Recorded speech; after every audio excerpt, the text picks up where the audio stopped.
আমি সাংবাদিক শ্রী জয়ন্ত চক্রবর্তীকে মঞ্চে ডেকে নিচ্ছি এবং তার সঙ্গে ডেকে নিচ্ছি শ্রী দেবশ্রী রয়চৌধুরী, তাকে ডেকে নিচ্ছি।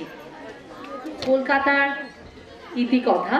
সাবর্ণ রায়চৌধুরী নামটি আমাদের কাছে অত্যন্ত পরিচিত এবং সেই পরিবারের সদস্য দেবশ্রী রায়চৌধুরী রয়েছেন।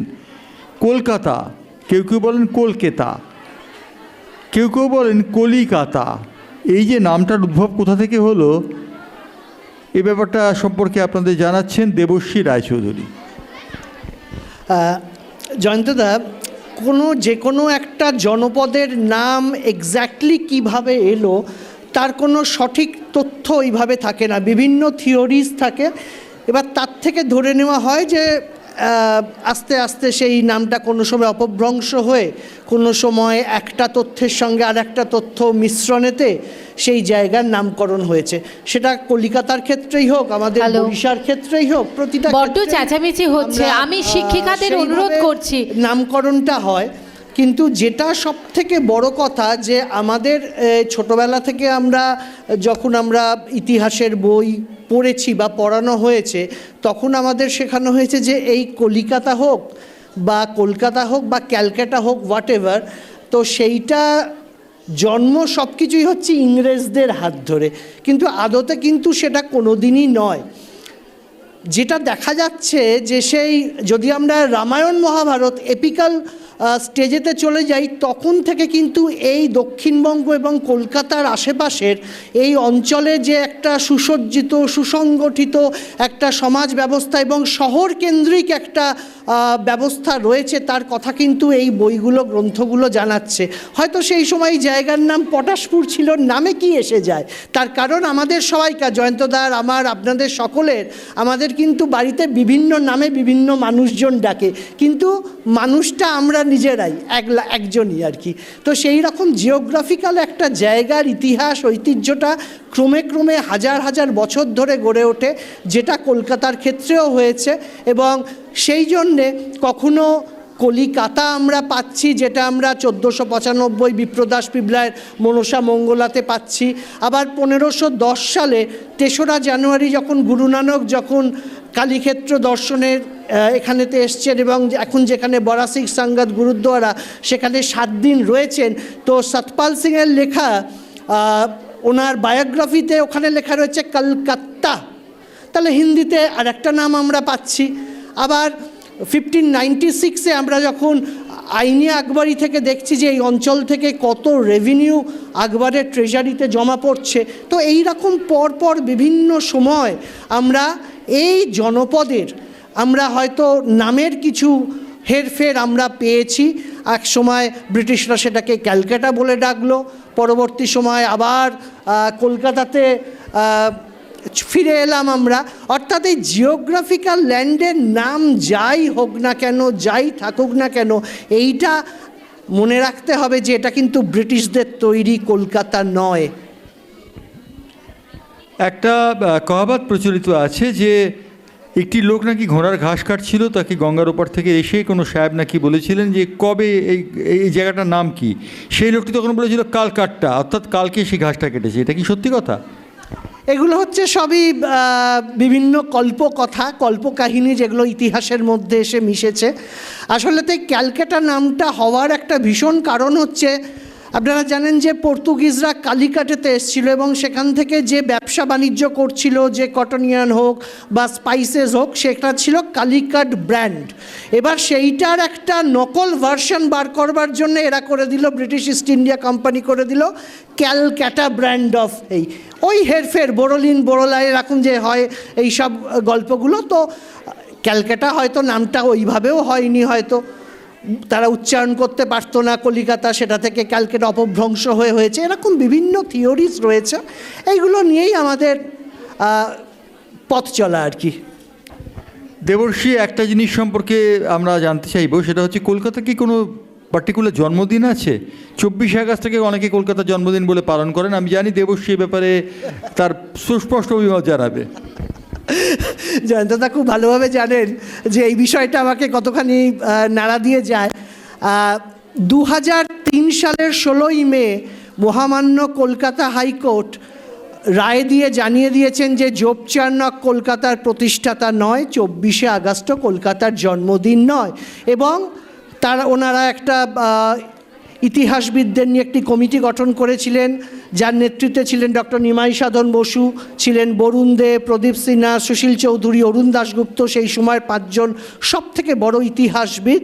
এবং ওনারা গবেষণা করে বিভিন্ন তথ্য যাচাই করে যে রিপোর্ট হাইকোর্টে দেন, সেই রিপোর্ট অনুযায়ী হাইকোর্ট রায় দেয় এবং সেটা পশ্চিমবঙ্গ সরকার সেটা মেনে নেয়। এবং এটা প্রমাণ হয়ে যায় যে জোপ চার্নক বা ব্রিটিশ ইস্ট ইন্ডিয়া কোম্পানির হাত ধরে কলকাতা তৈরি হয়নি। এখানেতে স্টুডেন্টরা রয়েছে, আমি একটা সামান্য কোয়েশ্চেন একটা জিজ্ঞেস করতে চাই। আচ্ছা বলো তো, ডাকাতরা কোথায় আসে, লুটেরারা কোথায় আসে? লুটেরারা সেখানেই আসবে যেখানেতে ওয়েলথ রয়েছে, প্রসপেরিটি রয়েছে। ব্রিটিশদের আগেও যারা এখানেতে ব্যবসা বাণিজ্য করেছে, আমি একটা তথ্য দিই, 1615 সালে প্রথম জাহাঙ্গীরের কাছ থেকে তো এইসবগুলো পেলো হলো।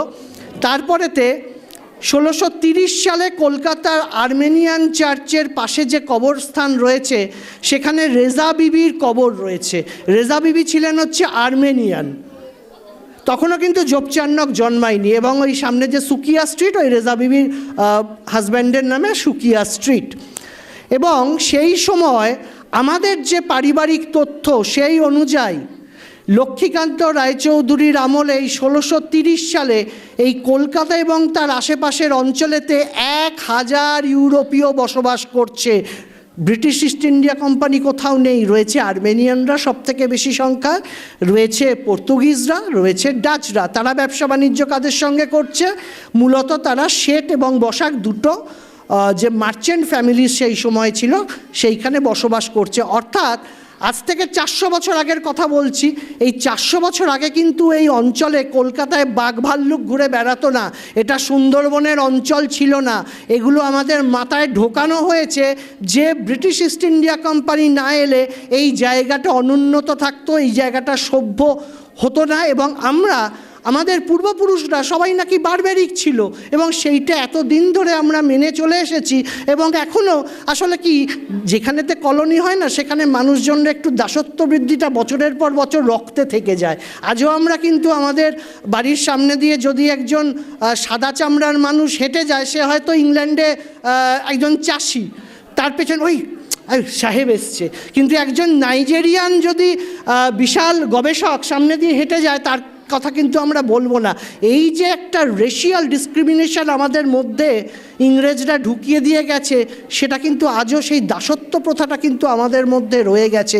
তাই আমরা এখনও ভাবি ওই সাদা চামড়ার জোপ চার্নকই এলো, কলকাতা প্রতিষ্ঠা করলো, আমরা হচ্ছি ওনার ঔরসজাত সব সমাজ, আমাদের সন্তান আমরা তারা।